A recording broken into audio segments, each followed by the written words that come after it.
আসসালামু আলাইকুম বন্ধুরা, সবাই কেমন আছেন? আশা করি সবাই ভালো আছেন। আমি আলহামদুলিল্লাহ আল্লাহ পাকের অশেষ রহমতে ভালো আছি।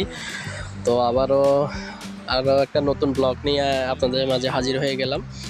আজকের ব্লগটা হয়েছে রাতের ব্লগ। আসলে আমার ছুটির দিন, এটা আমার বন্ধুর দোকান, মানে আমাদের দেশি ভাইয়ের কাজ করে আর কি এখানে। তো আমরা একে অপরের সাথে আসলে কথা বলে থাকি। আমার পাশেই ওনার দোকান। তো আজকে ছুটি যেহেতু আসছি ওনার কাছে, ওনার সাথে একটু গল্প করার জন্য। তো ভাবলাম আর একটা ভিডিও বানাইনি আপনাদের সাথে শেয়ার করার জন্য। আসলে দুবাই এরকম একটা শহর, কি বলবো, এখানে রাত যেরকম দিন ওরকম, মানে আপনি বুঝতেই পারবেন না এটা কি রাত্রেবেলা, আপনি বুঝতে পারবেন না এটা কি রাত চলতেছে না দিন চলতেছে। মানে এরকম অবস্থা এই দেশে। লাইটিং দেখেন, প্রতিটা পথে পথে এরকম সুন্দর করে লাইট লাগায় রাখছে ওরা, বলার মতো না। তো যাই হোক, আহ, আমার বন্ধুর সাথে আড্ডা দেওয়ার পরে চলে আসলাম সুপার মার্কেটে। আমি প্রতিদিন ছুটির দিয়ে, মানে প্রত্যেক ছুটিতে চেষ্টা করি একটা আনার খাওয়ার জন্য, মানে আমার যখন ইচ্ছা হয়। চলে আসলাম আনার কিনতে সুপার মার্কেটে। তো দেখলাম দুইটা আনার নিছি আমি। তো আরও দেখতেছি কি কি নেওয়া যায়।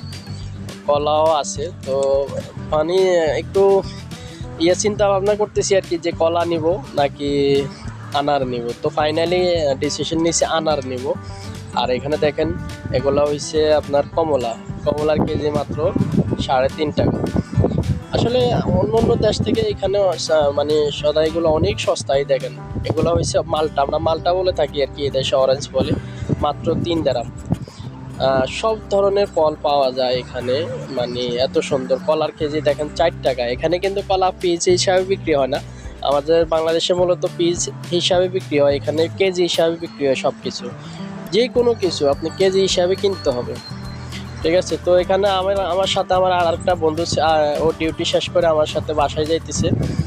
তো ওরে সহ নিয়ে আসলাম। তো ওরে জিজ্ঞেস করলাম কি খাবি, ও বলতেছে আমি জুস খাবো। তো এক এক দেড়াম 49 ফিলস আর কি। তো ওরে বললাম যে তোর কোনটা ভালো লাগে নে। তো আমরা মানে করতেছি যে কোনটা নিব, আসলে কোনটা ভালো। তো লাস্টে মিক্সটা নিলাম আর কি। ওটা আসলে খেতে খুবই টেস্টি, খুবই ইয়ামি।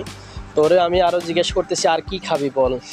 ও আসলে ইন্ডিয়া থেকেও। তো যেহেতু আমার সাথে আসছে, তো অবশ্যই জিজ্ঞেস করা দরকার বেচারার কি খাবে ও। আর এটা খাওয়ানোটা আসলে একটা সওয়াবের কাজ।